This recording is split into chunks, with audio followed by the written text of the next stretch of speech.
Subscribe करें अपने channel IGNOU learning centre को और बेल आइकन को दबाएं लेटेस्ट इग्नू रिलेटेड इन्फॉर्मेशन और स्टडी मटेरियल सबसे पहले पाने के लिए।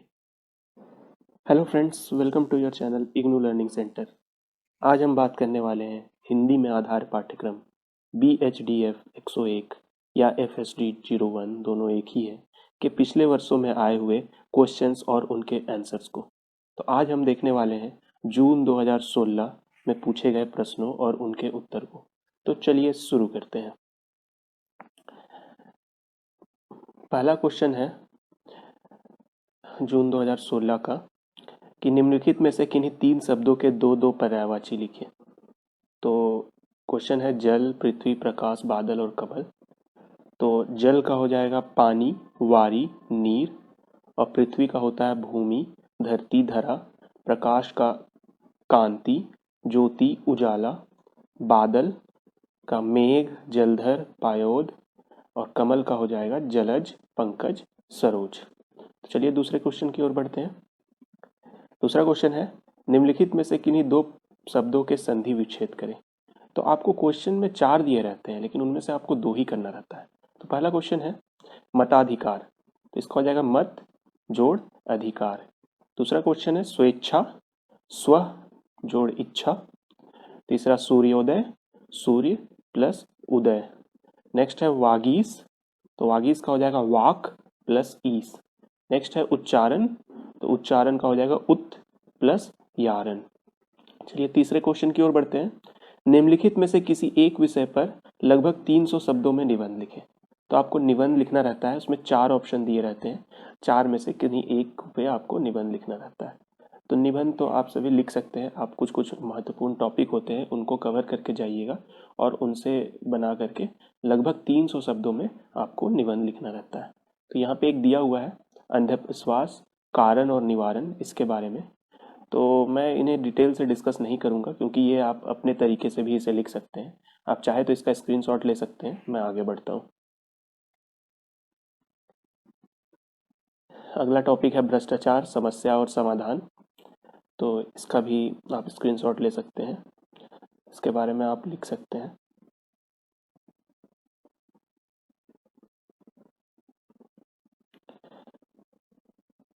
चलिए अगले क्वेश्चन की ओर चलते हैं।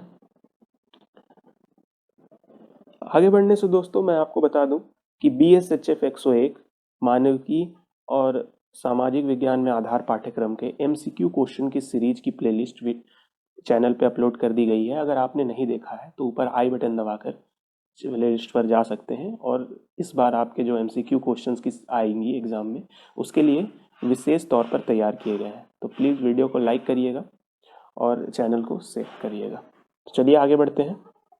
चौथा क्वेश्चन है पानी के महत्व पर एक रोचक विज्ञापन तैयार कीजिए। विज्ञापन लिखने के लिए भी आपके एग्जाम में आता है, तो इसको आप एक अट्रैक्टिव तरीके से कुछ ड्राइंग बना करके और कुछ स्लोगन लिख करके आप इसको एक अट्रैक्टिव तरीके से बना के लिखिएगा ताकि आपको पूरे मार्क्स एग्जाम में मिल सके।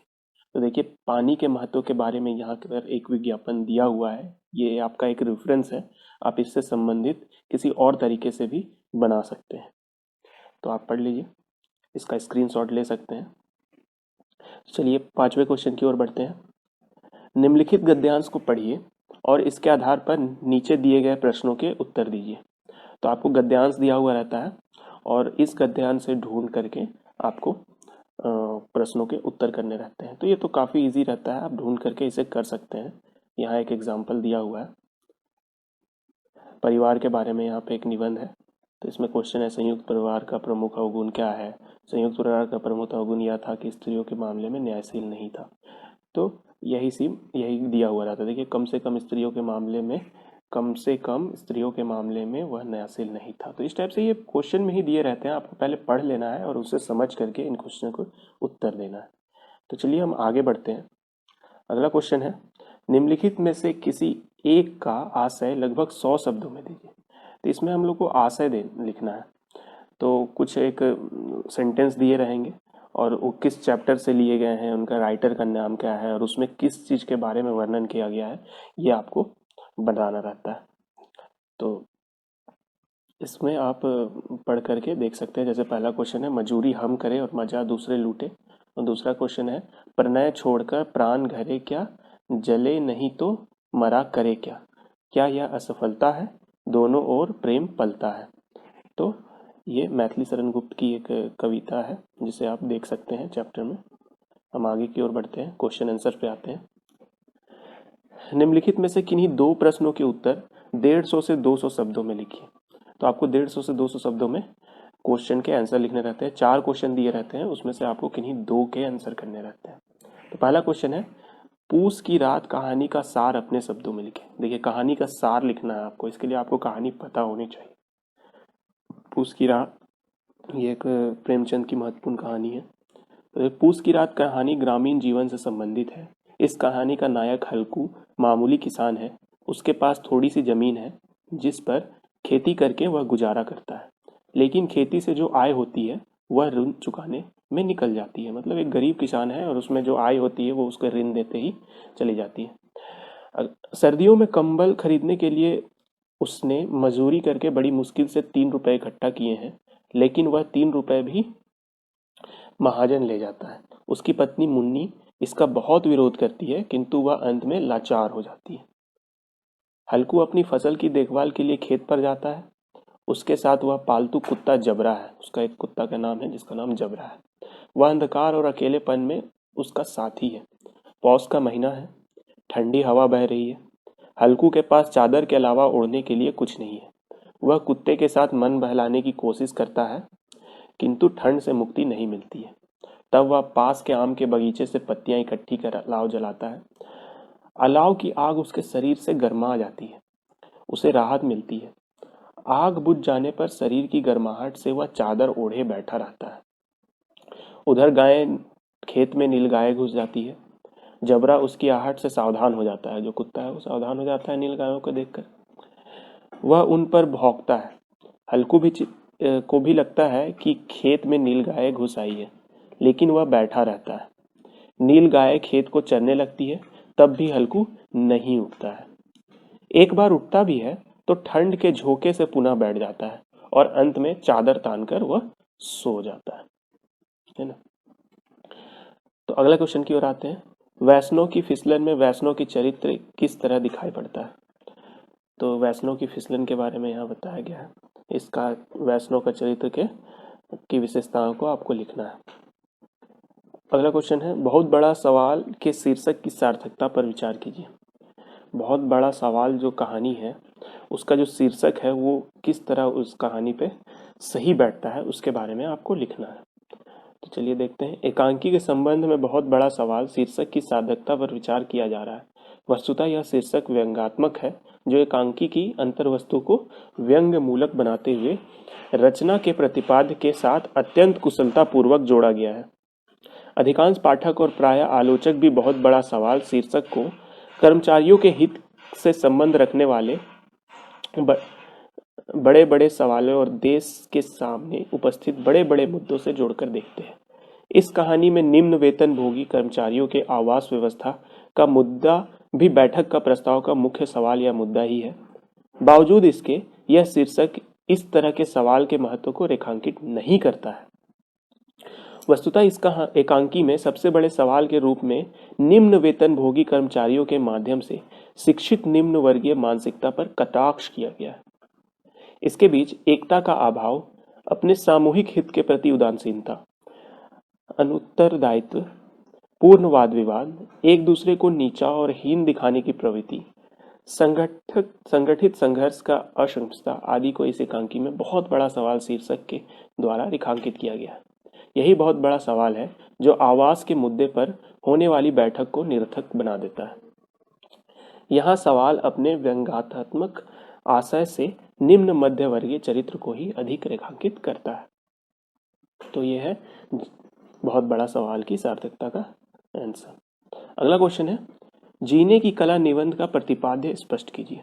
तो जीने की कला जो निबंध है उसका प्रतिपाद्य आपको स्पष्ट करना है। तो उसका आंसर देखते हैं हम लोग। वैसे निबंध में शीर्षक कोई विशेष महत्व नहीं दिया जाता है। निबंध में शीर्षक का उतना विशेष महत्व नहीं होता है। कभी कभी तो इसे अपने विचारों के प्रतिपादन का बहाना मात्र मान लिया जाता है, लेकिन विषयनिष्ठ निबंधों के शीर्षक के विषय में निबंधकार को पर्याप्त सावधानी बरतनी पड़ती है। आप ऊपर ऊपर से देखें तो यही लगेगा कि शीर्षक से इस निबंध की अंतर्वस्तु तथा प्रतिपाद्य का कोई विशेष संबंध नहीं है, लेकिन इस निबंध का गहन अध्ययन करने के बाद आप समझ गए होंगे कि महादेवी जी ने जीने की कला शीर्षक को प्रतिपाद्य के साथ किस कौशल से जोड़ा है।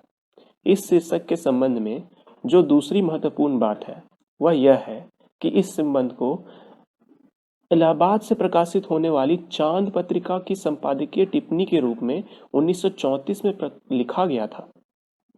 ऐसी कई टिप्पणियों को एकत्र कर श्रृंखला की कड़ियां शीर्षक से 1942 में उसे पुस्तककार रूप में दिया गया। इस संग्रह के विभिन्न विषयों को आप देखें तो पत्रकारिता और उसके युगीन दबाव का अनुभव आप स्वयं कर सकेंगे। हमारी श्रृंखला की कड़ियां नारीत्व का अभिशाप, नारी का युद्ध, घर और बाहर, हिंदू स्त्री का पत्नीत्व, जीवन का व्यवसाय, स्त्री के अर्थ, स्वतंत्रता का प्रश्न, समाज और व्यक्ति और जीने की कला। 1930-40 के मध्य स्वाधीनता आंदोलन के साथ ही नारी मुक्ति आंदोलन का भी बोलबाला था। हिंदू स्त्री का पत्नीत्व, नारी का अभिशाप आदि विषयों पर महादेवी जी लिख चुकी थी।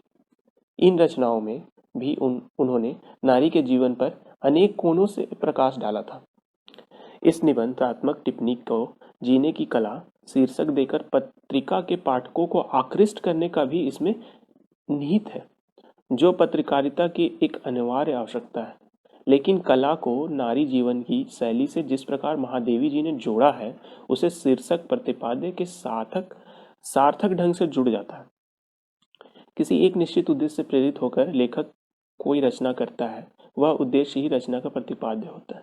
इस निबंध में भी महादेवी जी ने एक निश्चित उद्देश्य रहा है, जिसे उसका प्रतिपाद्य कहा जा सकता है। तो नारी जीवन के अभिशाप के लिए सबसे पहले नारी को ही जिम्मेदार साबित करते हुए लेखिका ने पूरी सहानुभूति के साथ उसे सचेत और जागरूक बनाने का प्रयास किया है। सतीत्व, पतिव्रत्य, त्याग, बलिदान, सहनशीलता, करुणा, स्नेह, ममता के ऊंचे आदर्शों के खूंटे से बंधकर जिस प्रकार उसने अपने आप को असहाय बना दिया है, उसे छोड़कर वह इन आदर्शों के मानवीय महत्व के लक्ष्य को समझे। उपयुक्त आदर्श कर्तव्य के बंधन मात्र न होकर अधिकार के भी साधन भी हैं। उसे इन सिद्धांतों या आदर्शों को अपने पैरों की बेड़ियां न बनाकर इन्हें अपने जीवन का विकास और उत्थान के लिए उपयोग में लाना चाहिए। इस तथ्य का प्रतिपादन निबंध में अनेक संदर्भों और उदाहरणों द्वारा किया गया है। एक और क्वेश्चन था, वैष्णव की फिसलन निबंध के चरित्र विधान के बारे में बताइए या वैष्णव के चारित्रिक विशेषताएं बताइए। ये क्वेश्चन एक था, इसका आंसर देख लेते हैं। तो इस निबंध में यानी कि वैष्णव की फिसलन निबंध में बहुत ही कम पात्र हैं। इसमें मुख्य पात्र करोड़पति वैष्णव है, जो व्यावसायिक समुदाय का प्रतिनिधि करता है। उसी के कार्यों का पूरे निबंध में चित्रण किया गया है। वह धर्म का सहारा लेकर अनेक तरीके अपनाकर धन एकत्रित करके एक होटल का निर्माण करता है और ईश्वर के नाम पर सारे बुरे कर्मों को अंजाम देता है। इसका दूसरा पात्र भगवान विष्णु को माना जा सकता है, परंतु वे भी केवल सांकेतिक रूप में ही निबंध में दिखाई देते हैं। वे स्वयं कर्ज देते हैं, ब्याज लेते हैं और 2 नंबर का धंधा करते हैं, क्योंकि निबंध के अनुसार वैष्णव तो उनका मुनीम मात्र है, जो कि उसकी अनुपति से ही लोगों को कर्ज देता है। इसमें अन्य गौण पात्र भी हैं, जो कि अधिकारी के रूप में आता है और होटल के विभिन्न व्यवस्थाओं की मांग करता है। तो ये थे दोस्तों जून 2016 के BSDF 101 और FSD 01 के क्वेश्चंस। आशा करता हूँ आपको पसंद आए होंगे। तो वीडियो को एक लाइक जरूर करिएगा और चैनल को सब्सक्राइब करिएगा। और अगर चैनल पे पहली बार हैं दोस्तों, तो चैनल को जरूर सब्सक्राइब कर लें, क्योंकि आपको इग्नू से रिलेटेड सारी इंफॉर्मेशन इस चैनल पे ही मिलती है। तो मिलते हैं अगले वीडियो में, तब तक के लिए जय हिंद।